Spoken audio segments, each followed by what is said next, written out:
Bem, começamos semana passada o capítulo 11, os três reinos. Fiz uma explanação geral sobre o capítulo e aí começamos as perguntas, né? E vamos agora à pergunta 386.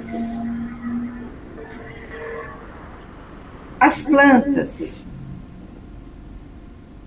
têm consciência de sua existência? Nós, na última aula, nós falamos um pouquinho dos reinos. E para quem não estava presente, só para podermos relembrar, nós temos a divisão de características específicas dos três reinos, e colocando aqui como Kardec o quarto reino, o reino animal, sendo o reino mineral, o reino vegetal e o reino animal com características específicas, trazendo a perfeição divina no seu desenvolvimento, e onde a energia maior do Pai se manifesta em todos os reinos, trazendo no quarto reino ao homem a energia individualizada, trazendo ao homem não só ali a consciência de si mesmo e de seu desenvolvimento, mas o livre-arbítrio, que é o ponto que diferencia basicamente dos reinos específicos vegetal, mineral e animal. Falamos um pouquinho que os seres orgânicos, aqueles que têm a vitalidade, o nascimento, crescimento e morte no reino vegetal, diferente do mineral e o reino animal, onde em cada uma delas as mudanças são graduais, trazendo um aprimoramento de estrutura, tanto da parte física como da percepção da existência em cada um dos reinos. As plantas, diferente dos minerais, elas têm não a sensação de que vivem, mas elas têm a vitalidade e o mecanismo de sobrevivência e busca de adequação ao ambiente, aos diferentes ambientes, trazendo as diversas características no reino vegetal, onde as plantas, onde os vegetais, eles não têm a consciência de si mesmo, porque eles não têm desenvolvido ali um ser pensante. Eles têm um fluido vital que gera a vida. Sentem emoções? Não. Sensações? Não. Eles sentem a necessidade, como existe em todo o universo, da continuidade da existência. Então, se nós puxarmos uma planta, ela não terá a noção de que irá morrer ou que irá, mas ela pode ter ali, não seria uma sensação, mas como que eu vou dizer? Seria uma sensação de destruição, né? E ela busca, através da mecânica do reino vegetal, a sua sobrevivência. São esquemas simples ainda, de ciclo de vida, onde elas se desenvolvem, de acordo com as energias também que as envolvem. Então, como nós falamos na última aula, o reino vegetal, ele sente as energias e responde às energias oferecidas a eles, ao reino. Então, se nós trazemos ali cuidados, a continuidade e o instinto da lei universal de continuidade da existência. Porque esta é a lei universal, o progresso, a continuidade, a existência, o progresso contínuo. E o reino se organiza neste contexto da luz divina, a continuidade. Então, quando Kardec pergunta, as plantas têm consciência de sua existência? Não, não pensam, não têm livre-arbítrio, não têm noção de si mesma. Elas têm somente a vida orgânica, elas têm o seu desenvolvimento. Onde, muitas vezes, né, muitas vezes não, geralmente, elas são responsáveis pelo auxílio à nossa vida na Terra. Nos oferecem sua existência a nos auxiliar, equilibrando a energia do nosso planeta, limpando o nosso ar, os vegetais oferecendo alimento. E assim, este reino oferece incessantemente a prosperidade da terra, a maravilha de fazer parte da perfeição divina. As plantas são fisicamente afetadas por ações sobre a matéria, mas não têm percepções, por consequência, não têm a sensação de dor. Elas não sentem, elas sentem as vibrações, mas elas não têm um sistema nervoso como o homem, como o animal, para terem as sensações do reino animal, a dor, o medo, a aflição. E os processos da natureza são tão perfeitos que a energia divina, ela passa pela matéria bruta, pelos minerais que trazem a energia, pelo reino vegetal, já desenvolvendo o sentimento de vida, a sensação de vida. Como nós falamos, né? As plantas se dirigem aos locais mais luminosos, elas crescem em direção à luz, elas têm um mecanismo e a busca da permanência mecânica num organismo ali ainda primitivo, mas perfeito, sabiamente criado como a perfeição é.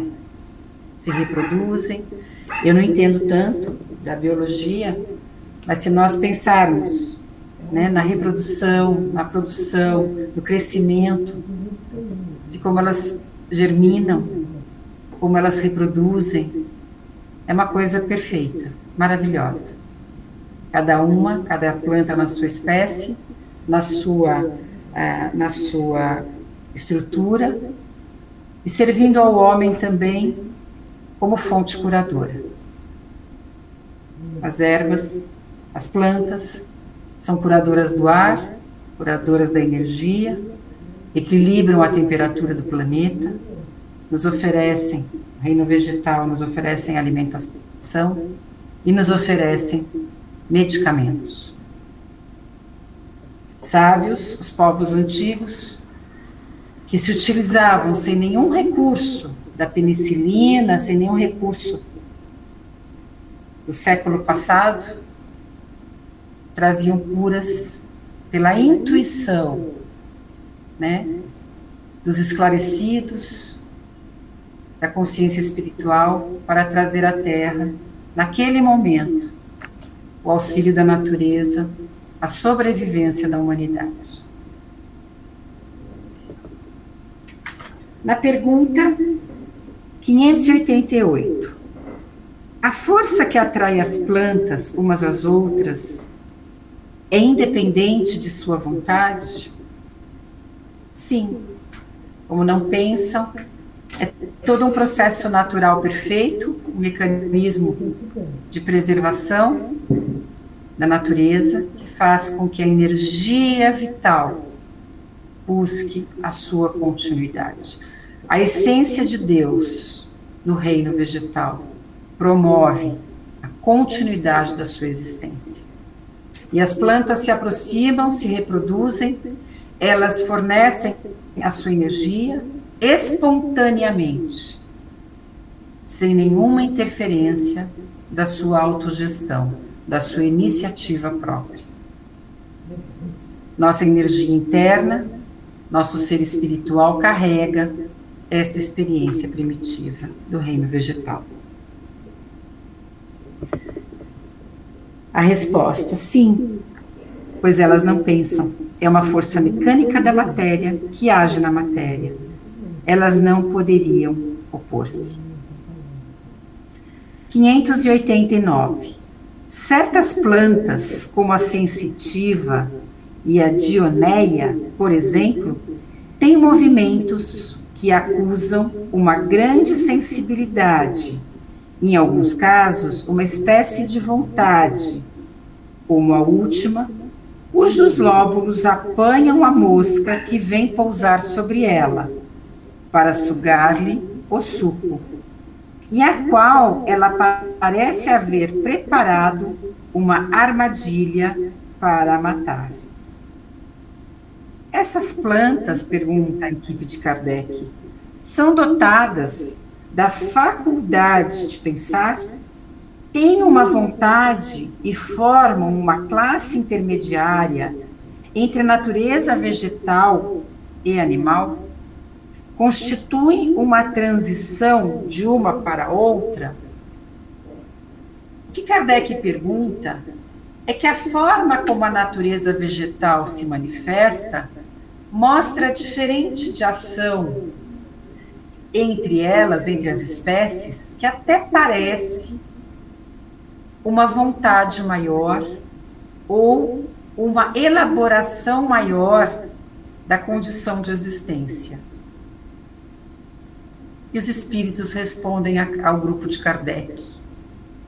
Tudo na natureza é dado em passos sequenciais. Não há saltos, não há rompantes, não há rupturas no desenvolvimento da lei universal. Então, as espécies do reino vegetal, elas vão se amadurecendo energeticamente. E o seu funcionamento e a sua preservação amadurecem de acordo com esta experiência que a energia divina vai se manifestando em cada espécie vegetal. Então, se nós pensarmos nas primeiras algas que surgiram no planeta, nós não conseguimos, nem imaginar a diferença, ou seja, é tão grande a diferença entre aquelas primeiras estruturas vegetais até estas espécies que realizam feitos que parecem ter uma vontade própria. Mas elas não têm. Elas têm uma estrutura mais elaborada, mais desenvolvida. Mas os espíritos nos ensinam que nenhuma delas, por mais que manifestem ações, algumas plantas, elas, nós encostamos, elas fecham, né? Elas têm aquela sensação de recolhimento. E todas essas ações que aparentemente são voluntárias, são, como diz Kardec, mecânicas. Nós temos estes exemplos na nossa vida? Temos. Como diz Kardec, no nosso organismo, o funcionamento involuntário dos nossos órgãos, ou seja, independente de querermos ou não, eles estão agindo para que nós possamos ter a vida na Terra, ter o ciclo de vida humano. Nós temos o reflexo dessa experiência das plantas. Nosso digestivo funciona mecanicamente como as plantas funcionam, mas numa condição muito mais evoluída. Então, esta energia que nós temos interna já passou por experiências anteriores para chegar a nos ajudar. Tudo é um processo perfeito e divino que o Pai concede a cada um de nós na experiência terrena. Nós temos a experiência vegetal no nosso organismo, temos o mecanismo do reino vegetal também em nosso organismo, mecânico, nosso pulsar no coração, nosso sistema circulatório. Nós temos os mecanismos de vida, de sobrevivência, como tem o reino vegetal. Certas plantas, como a sensitiva, a dioneia, já li, constituem uma transição. Aí os espíritos respondem, tudo é transição, pelo fato mesmo de que nada é semelhante e, no entanto, tudo se liga. As plantas não pensam e, por consequente, não têm vontade. A ostra se abre e todos os zoófitos não têm pensamento, nada mais possuem que um instinto natural e cego. Nós demos o exemplo, semana passada, do girassol, né? Mecanicamente, a flor busca a luz para a sua sobrevivência. Então, tudo na natureza age para a sua sobrevivência e permanência. O organismo humano nos oferece os exemplos de movimentos análogos, sem a participação da vontade, como as funções digestivas e circulatórias. O piloro se fecha ao contato de certos corpos, é a entrada do estômago, né? Para negar-lhe passagem. O mesmo deve acontecer com a sensitiva, na qual os movimentos não implicam absolutamente a necessidade de uma percepção, e menos ainda de sua vontade.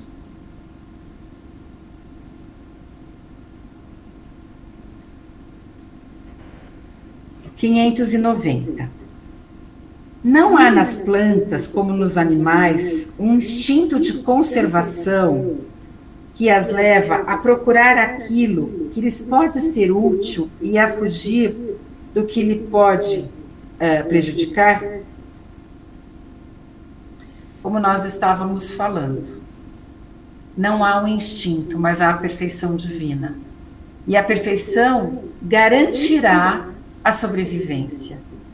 E esta energia de sobrevivência, evolução e crescimento constante do planeta, não só pelas emanações individuais da nossa evolução, mas dos reinos paralelos, darão a elas mecanismos que permitirão a sua sobrevivência. Tá certo? Tá fácil essa parte, tá tranquilo?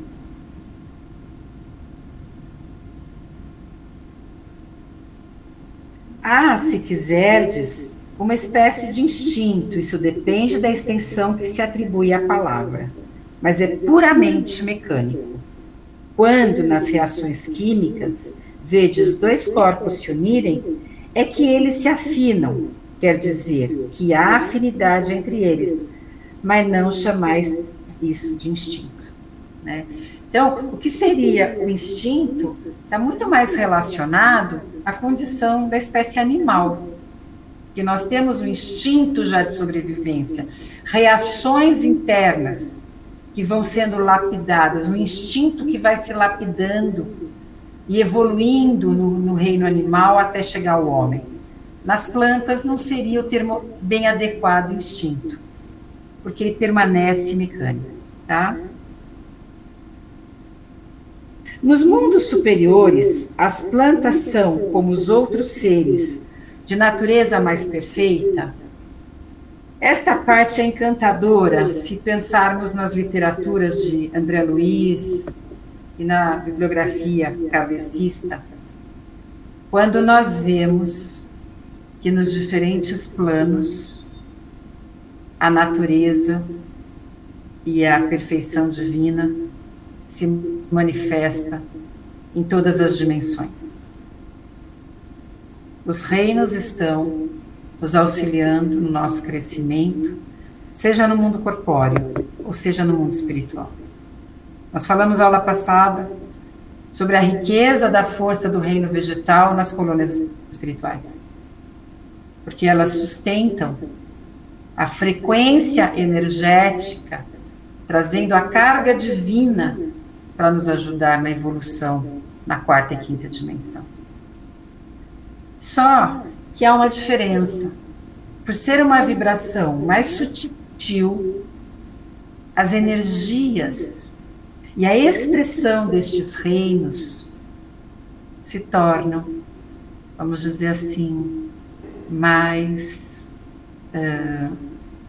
com cores diversas, com odores diversos, com belezas maiores, porque estão vibrando numa energia mais perfeita, menos grosseira. E tudo que reflete a quarta, a quinta, sexta dimensão se manifestará de maneira mais bonita, menos opaca, mais brilhante, uma expansão, um leque de vibrações diversas.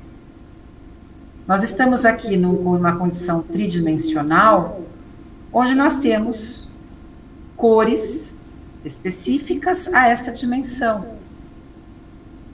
A nossa aura tem cores específicas à nossa vibração.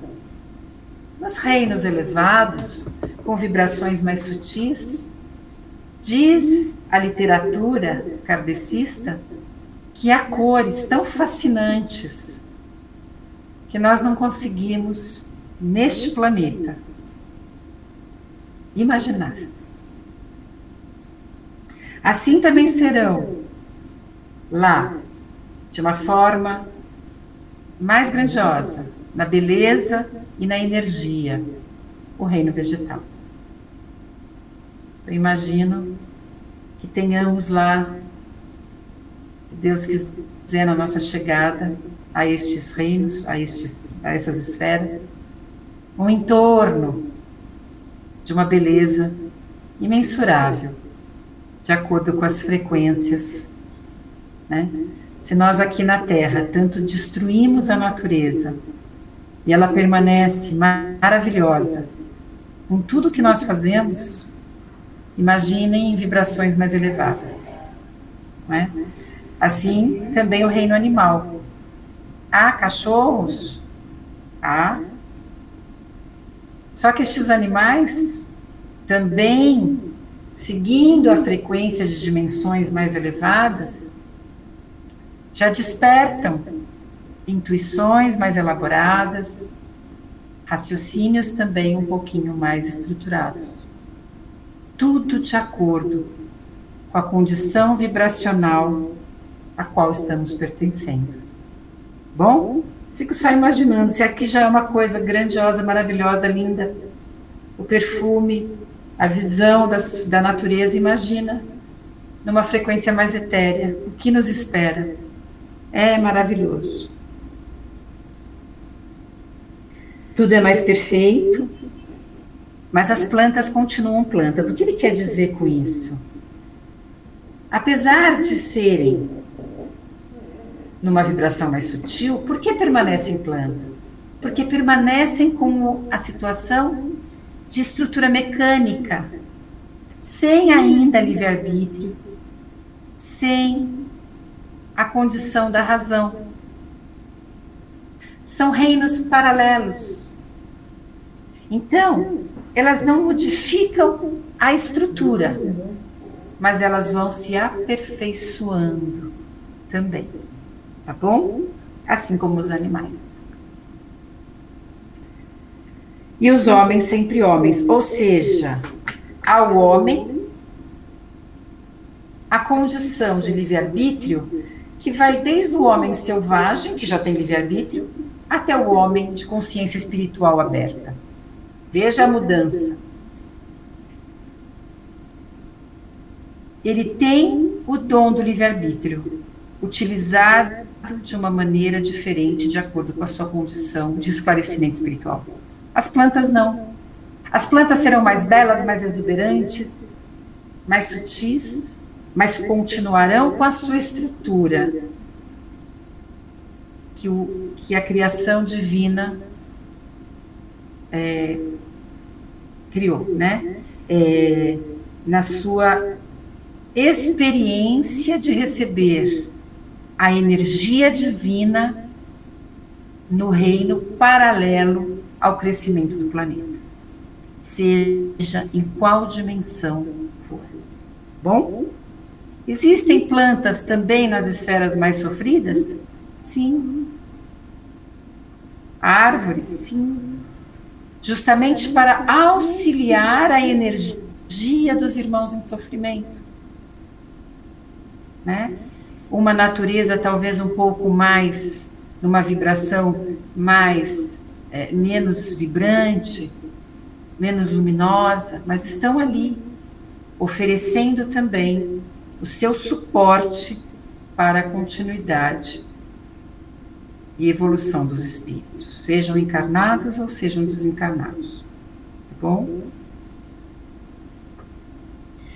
Alguma dúvida na parte do reino vegetal para a gente poder entrar no animal? Alguma dúvida? Comentários.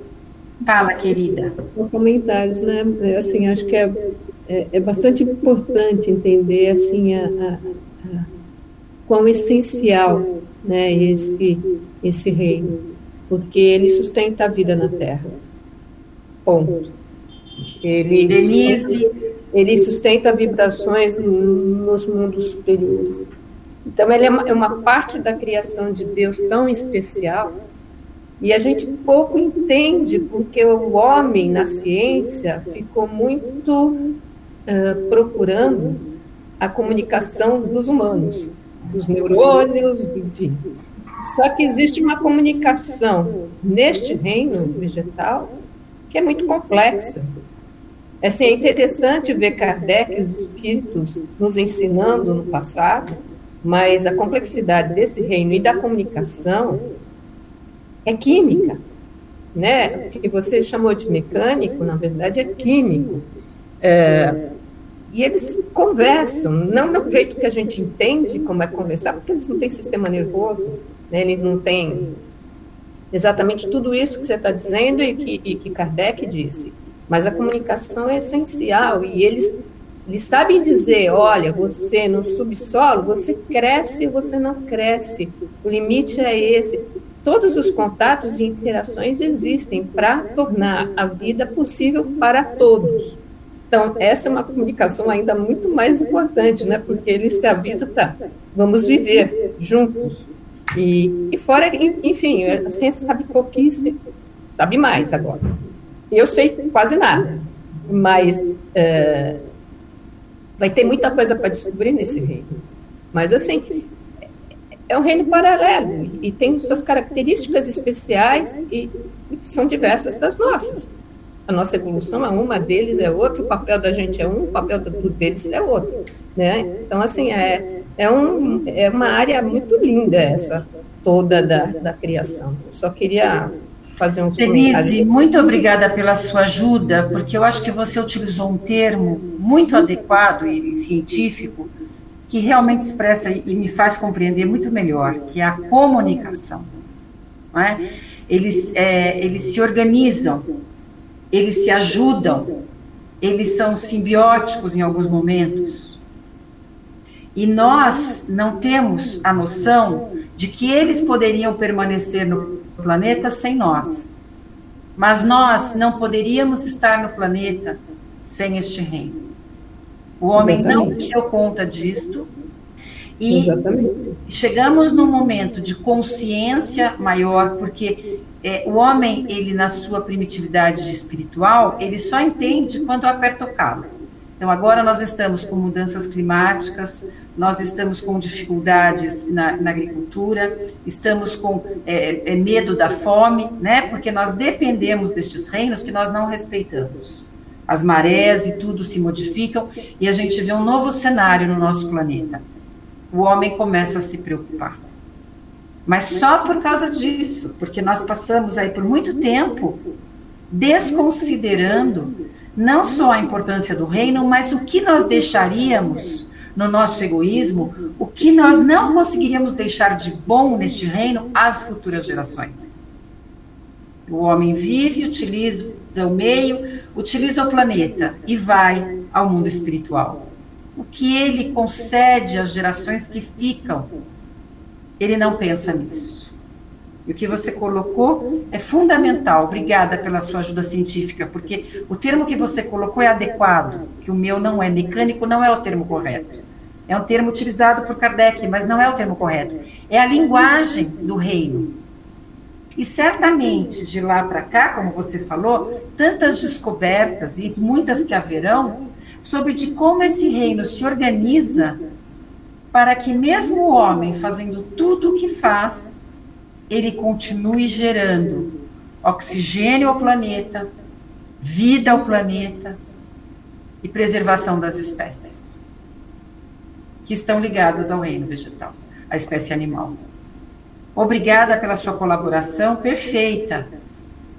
E essa consciência, Denise, não adianta nós sabermos tudo sobre a vida espiritual, sobre a vida orgânica do homem, termos todas as condições de falar, como você disse, né, de tecnologia, de desenvolvimento científico, se nós não sabemos o elementar, preservar a nossa morada. Nós não sabemos. Obrigada, Denise. Que seja a nossa consciência para as nossas gerações futuras. E a gente chega hoje numa situação crítica, né, que nós nem precisamos enumerar o sofrimento que tudo isso tem gerado às novas gerações. Eles têm uma responsabilidade pela frente de espíritos encarnando na Terra para conseguir fazer com que o reino vegetal consiga permanecer. E nós negligenciamos isso. Obrigada, Dê. Então, nós entramos agora na parte sobre os animais, que nós, de alguma maneira, já falamos bastante. Eu tenho medo de me tornar um pouco repetitiva, vocês vão me ajudando.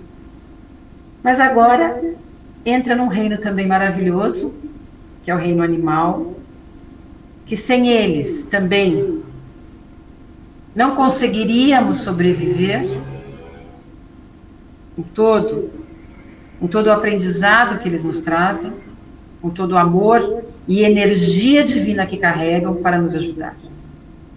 Nós costumamos dizer que o homem auxilia a evolução dos animais. Eu questiono um pouco. Acho que nós que temos a aprender com o amor, a dedicação, a doação, a pureza desse reino que nada faz de intenção a causar o mal. E o que a gente vê como mal e violento é porque nós desrespeitamos o instinto e o ambiente que esses animais possuíam, e nós chegamos lá e, de alguma maneira, ameaçamos a espécie, a preservação da espécie e a vida que esses animais trazem ao planeta. Quantas espécies em extinção, desequilibrando a cadeia alimentar, desequilibrando o reino vegetal e trazendo tudo o que acontece, piorando o nosso habitat aqui, não é? Os animais e o homem, pergunta Kardec. Se compararmos o homem e os animais em relação à inteligência, parece difícil estabelecer a linha de demarcação, porque certos animais têm nesse terreno notória superioridade sobre certos homens. Essa linha de demarcação pode ser estabelecida de maneira precisa? Bem, quando nós entendemos que o animal não tem livre-arbítrio, nós conseguimos entender por que muitas vezes o homem, na sua atitude tão primitiva, parece ter uma inteligência menor do que a de um animal. O animal tem uma inteligência que vem do instinto, uma inteligência ainda em organização, como nós poderíamos dizer, uma inteligência que começa a articular começa a promover situações com a base na ideia da sua preservação. Então, com o instinto de preservação, esta ideia da energia divina em si, que carrega o animal, que decodifica os princípios de existência e progresso, esse instinto fortalece a ideia entre aspas, no reino animal, de que eles têm a vida e a necessidade de sua permanência, reprodução e cuidado à permanência da espécie. Eles se preocupam com a preservação da espécie, instintivamente.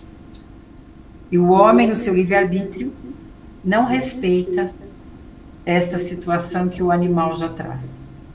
O cuidado e a preservação. Em filmes lindos que a gente vê, quando a gente olha um filme de uma mãe ursa cuidando do seu filhote, uma leoa, um leão cuidando dos seus filhotes, ensinando a caça, a presa, ensinando a escalar um vale, é impressionante. É impossível não entender que eles carregam a luz e a força do universo, a força de Deus, na ideia desta centelha de amor que eles carregam.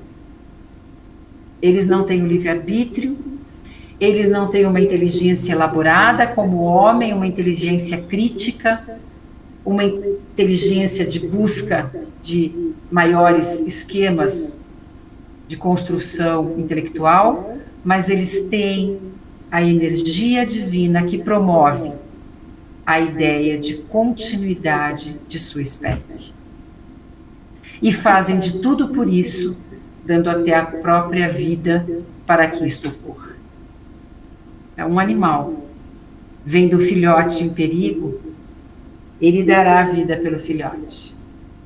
Porque ele tem esta força dentro dele, da preservação, da continuidade, da evolução da espécie. Né? As matilhas juntas é a coisa mais linda, eles se organizam, como disse a Denise, há uma linguagem entre eles. Eles se organizam para que o mais forte coordene, para que o mais saudável dirija.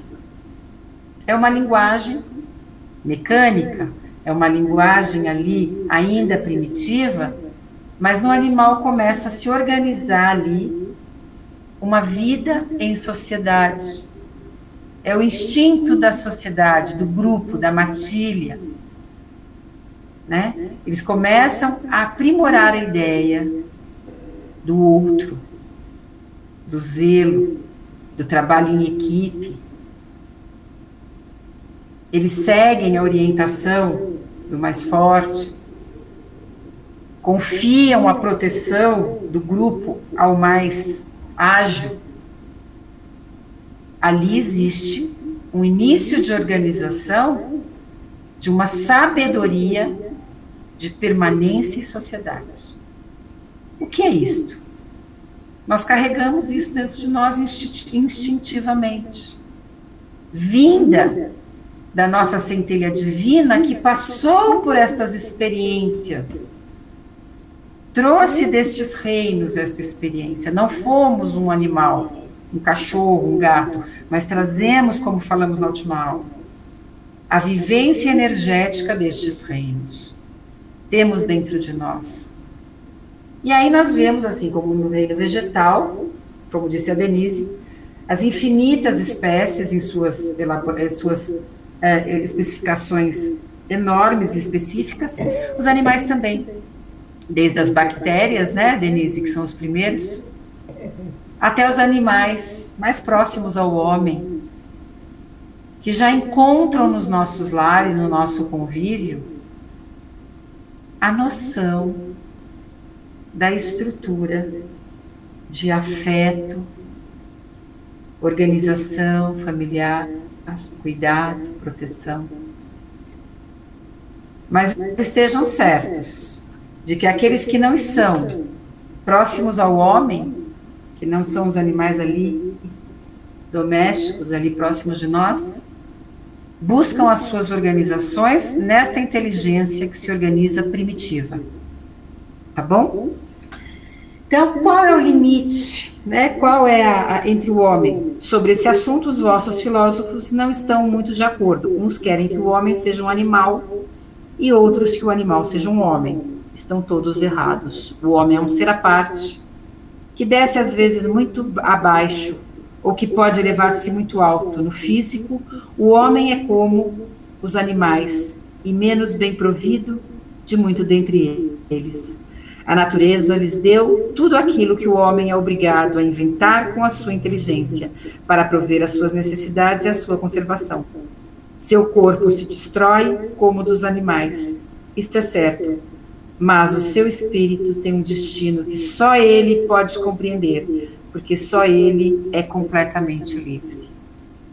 Pobres homens, que vos rebaixais mais do que os brutos, não sabeis distinguir-vos deles, reconhecei o homem pelo pensamento de Deus. Isso é muito importante.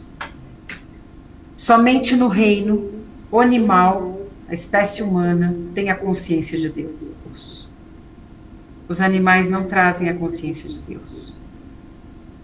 Eles trazem o instinto da energia divina, da preservação e continuidade, o instinto de proteção, mas eles não conseguem ter a noção espiritual que o homem traz. Eles não têm um espírito. Os animais têm uma energia vital complexa, mas não trazem ainda a individualidade do espírito. Tá? Então, o animal tem um espírito, ele tem uma energia que vai se aprimorando a cada espécie, e a energia animal vai passando pelas diferentes espécies até os animais que se aproximam mais do humano. Então, se a gente pensar desde as primeiras espécies que vieram das águas, até hoje os primatas que a gente vê, parece uma pessoa com as atitudes que tem, ele vai desenvolvendo seus esquemas de inteligência primitiva, se aproximando muitas vezes do homem, mas não significa que eles trazem um espírito. Eles não têm culpa, eles não têm karma, eles não têm livre-arbítrio,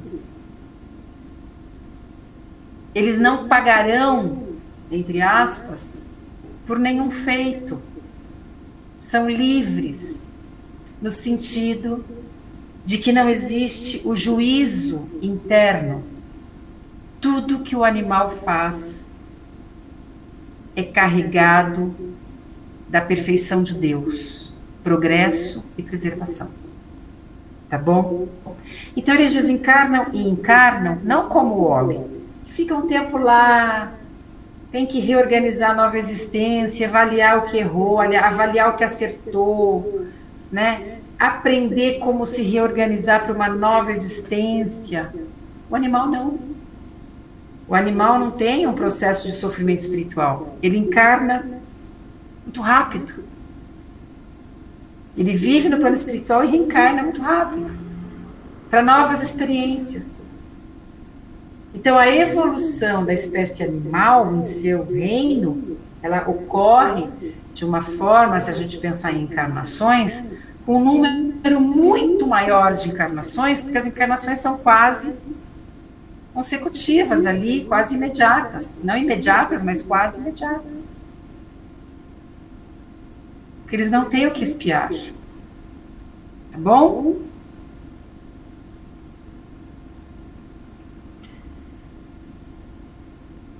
Então, o homem cético, que não acreditava na força divina, como ele diz aqui, dizem a Kardec, o homem que não acreditava em Deus, Ele entendia que o homem era uma espécie animal, sem nenhuma força interna espiritual, sem nenhum, né? Então, a filosofia divide o homem no seu pensamento, as matrizes de pensamento filosófico sobre quem é o homem. É um animal? Nós entendemos, como kardecistas, que somos um espírito em experiência animal, em experiência humana. Não animais, né, carregando um espírito, mas espíritos encarnados numa experiência animal, num corpo que mais se aproximou de uma organização para receber um espírito para se desenvolver na Terra, onde esse organismo também se desenvolve. Então, se nós pensarmos, existe uma diferença energética nos diferentes animais? Sim. Existe uma lapidação de desenvolvimento de consciência do divino, não que eles tenham a consciência de pensamento, mas a energia divina numa condição mais aprimorada de acordo com a espécie. Bom? Como disse a Denise, a linguagem, um cardume se organiza. Se a gente olhar os peixinhos, é impressionante, eles se organizam, parece que tem sempre um direcionando o cardume. Tem um grupinho que vai direcionando. Eles têm essa linguagem, Denise, né? Os cardumes. Então, desde um cardume até os primatas, a gente pode imaginar que há uma diferenciação do divino, da energia vital aí sendo direcionada a cada espécie.